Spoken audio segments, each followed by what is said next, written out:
Good morning. Next topic is Brinell hardness testing. So this is one of the hardness testing method in which we are using a steel ball for hardness measurement. Okay. So the first accepted and standardized test is Brinell hardness test, and which is invented by Dr. Brinell in 1900. Okay, which is oldest hardness testing method. Okay, after Moore's hardness test. So this gives you the Brinell hardness number. Okay, and Mohs hardness test is only relative type of hardness, means which is more hard or which is most hard among the metals. Okay, but Brinell give you the number. Okay, Brinell hardness number. So it consists of indenting there is on indenter there is a pin, and at the end of pin there is a ball in Brinell hardness setup. Okay, and we are applying 3000 kgs of load on this indenter. Okay, and this is spherical ball of 10 mm diameter. Okay, and which is applying the load on a metal plate. Okay, so we need to calculate the hardness of this metal plate, and for that purpose we are using this steel ball indenter and applying 3000 kg load. Okay, so for non-metal we are using 10 mm diameter of steel ball. So there is also steel ball of 10 mm diameter, but we are applying load 500 kgs for 30 seconds. For metal 3000 kgs for 10 seconds, and for non-metal 500 kgs for 30 seconds. So lower loads are applied for measuring hardness of soft material and vice versa. Okay. So load, material and range of BHN means Brinell hardness number is given in this table. So 500 kgs for soft material, 16 to 100 BHN is the hardness. 1500 kgs for intermediate hardness, 48 to 300 BHN. Then 3000 kgs for hard material, 96 to 600 BHN. Okay, so up to 600 BHN you can calculate with load of 3000 kgs. For very hard material, tungsten carbide ball is used to minimize the distortion of indenter.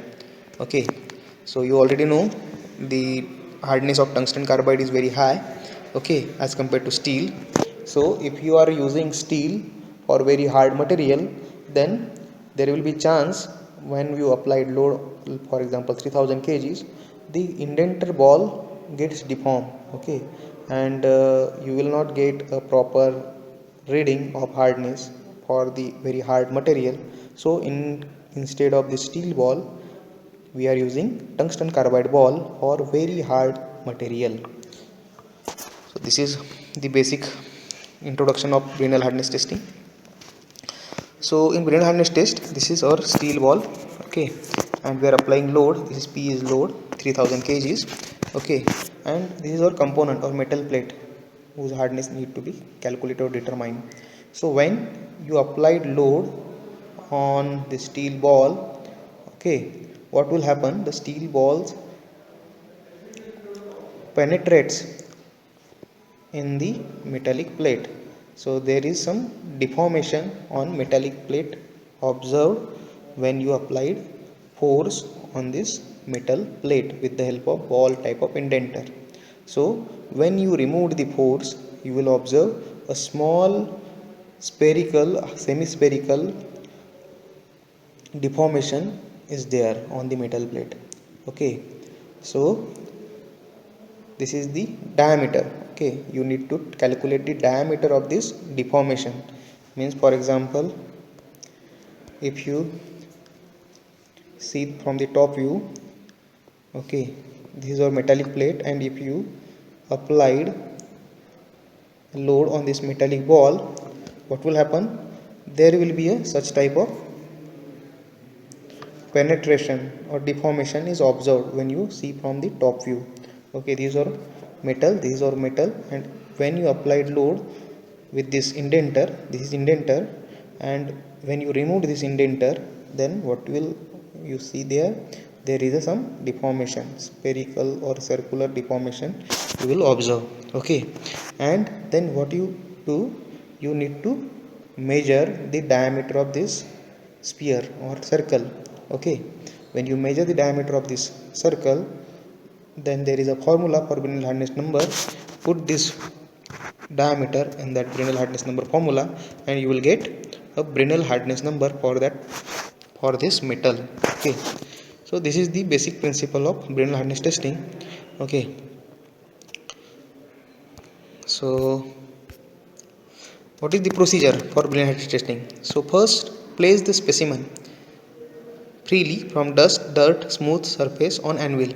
So there is an anvil. We have already discussed what is anvil. Anvil is a work holding device. So on this anvil, you need to place your object, which need to be measured, or which need to calculate hardness. Okay. So place that material on the anvil and place a indenter, ball type of indenter, in a indenter holder. Okay, so then rotate hand wheel so that anvil moves upward and touches the indenter ball. Okay, so you need to rotate the hand wheel in upward direction.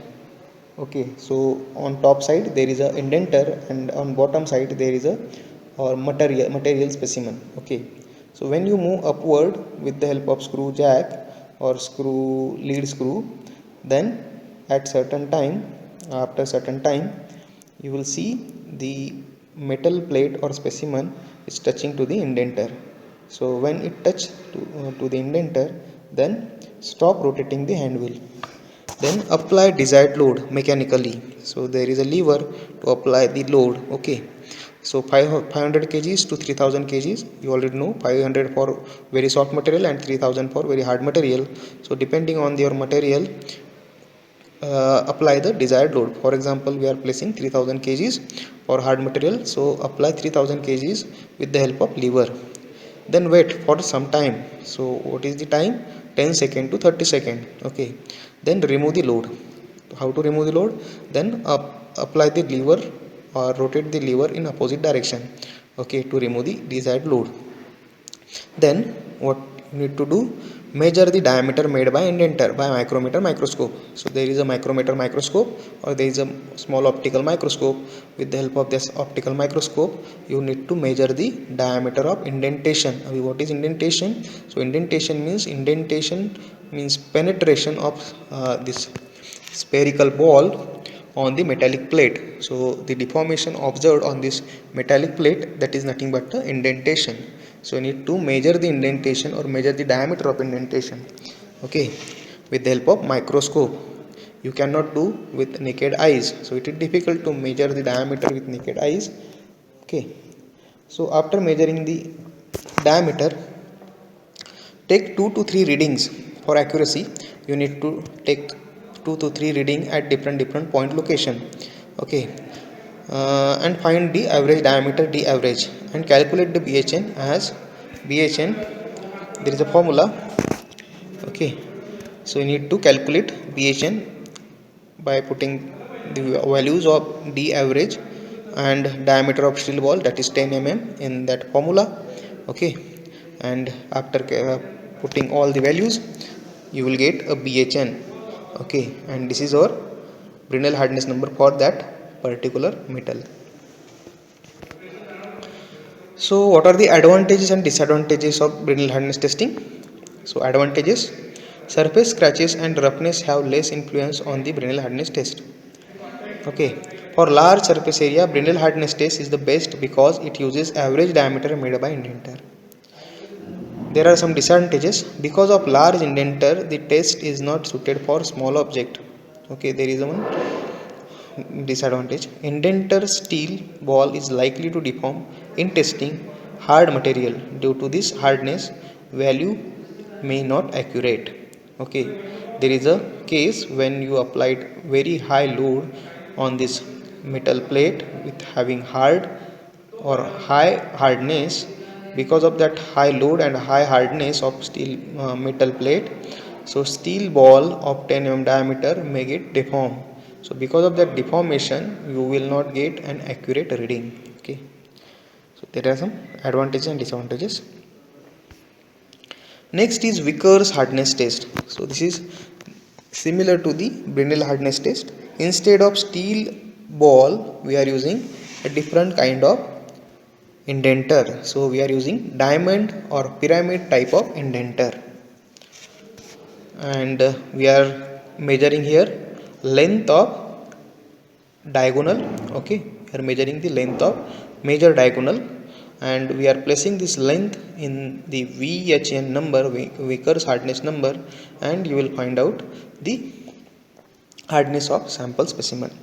So mostly all procedure is same, only difference in measuring the diameter and measuring the length of diagonal. So Vickers hardness test was developed in 1922.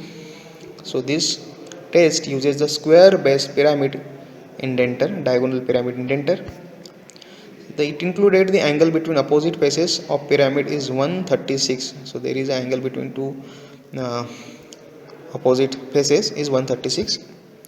The load used for test is vary from 1 kgs to 120 kgs.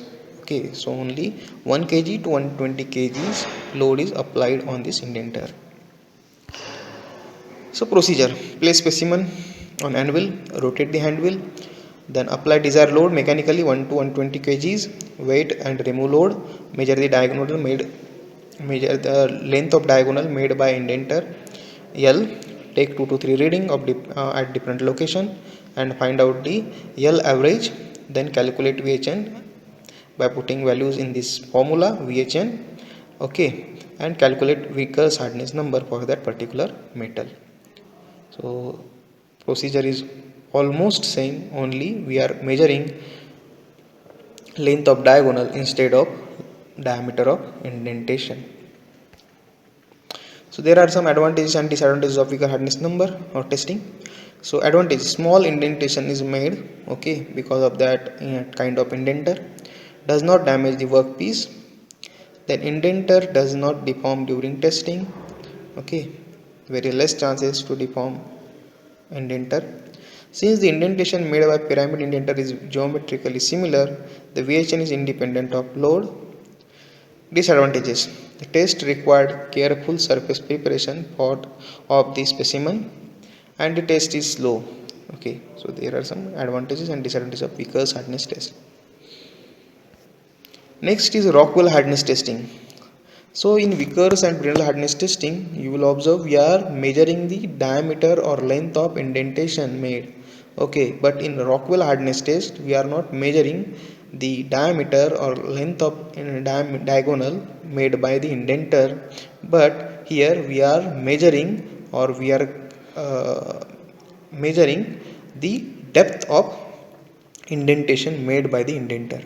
So this test is basically depends on the depth of penetration, and other tools are based on the area or length of indentation or diameter of indentation made, okay, which uses surface area here, but here in Rockwell hardness test you will measure the depth of indentation made. Okay, so this is the principle of Rockwell hardness testing. We are measuring the depth. Okay. The Rockwell hardness test method consists of indenting a test material with a diagonal, square or hardened steel ball indenter. Okay. So in this case we can use a diagonal type of diagonal or diamond type of indenter, or you can use spear type of indenter or steel ball type of indenter also. Okay, depending on the material hardness and depending on the load applied, we can alter or change the indenters. So for thin component, low load such as 60 kgs can be used. Okay, for thick section material, load up to 150 kgs can be used. So for hard material, braille type of indenter is used. For soft material, 1 by 16 inch of ball type of indenter is used. For very soft material, 1 by 8 or 1 by 4th inch of ball indenter is used. And for very soft material, 1 by 2 inch of ball indenter is used. Okay, so these are the load and indenter used for the Rockwell hardness test. Then there are some scales A, B, C. Basically A, B and C are most widely used, okay, in Rockwell hardness testing. So in previous cases you will observe Brinell and Rockwell hardness number is calculated based on some formulas, but here we are not using any formulas, so our scale or our pointer will directly give our reading. Okay, so you need to just see the scale for reading. So there is three scales basically, A, B and C. So mostly three scales are used. Okay, so most common are B and C.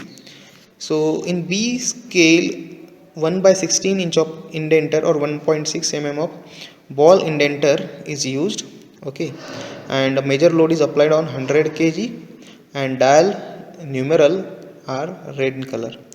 So typical applications of scales: brass, low medium carbon steels, annealed or normalized condition, aluminum alloys, soft cast iron and cast alloys are basically measured by this B scale hardness testing. Then C, braille or diamond cone indenter is used. For C you can use diamond or braille. So here 150 kgs of major load is applied and dial numeral is black. Okay, then hardened steel, high or hard cast iron, then deep case hardened steels are the basically applications or basically materials to be tested on C scale Rockwell hardness test. Then there is a scale. Here also braille type of indenter is used and major load is 60 kgs. Okay, and black dial numeral are there, and hard thin material like razor blades, shallow case hardened steels, case carburized surfaces and cemented carbide tools are mostly hardness measurement is done on this A scale reading.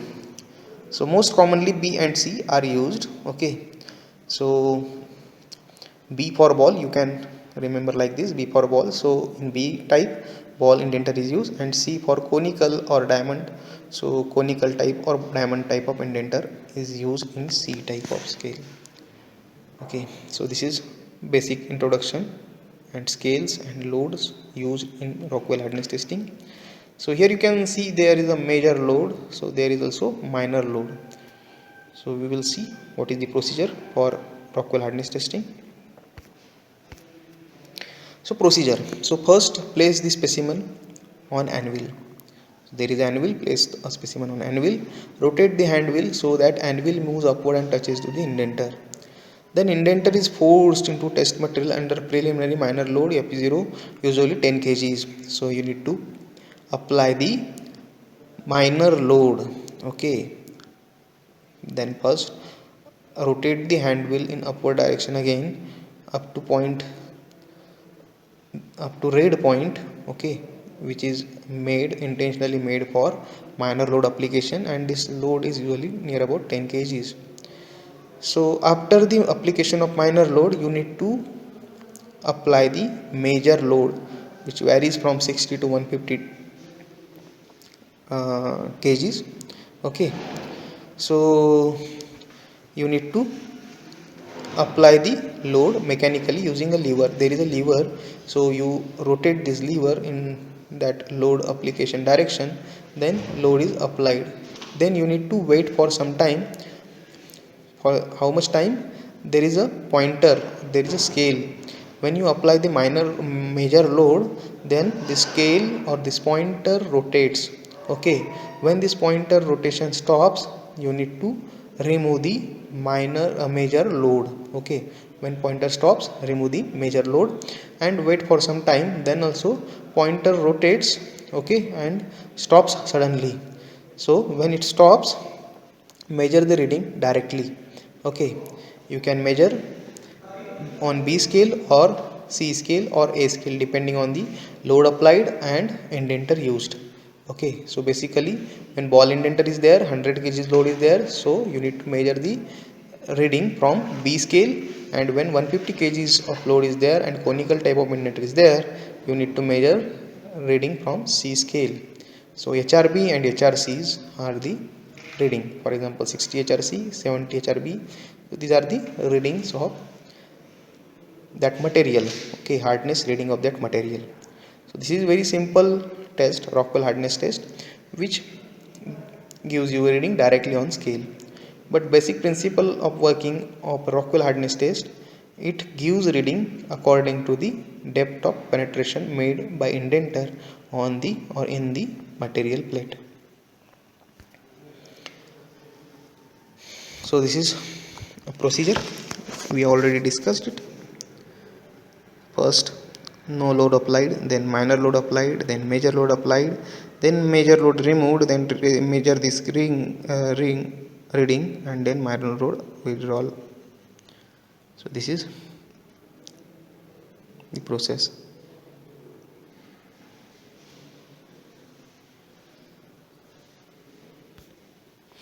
Then advantages and disadvantages of Rockwell hardness testing.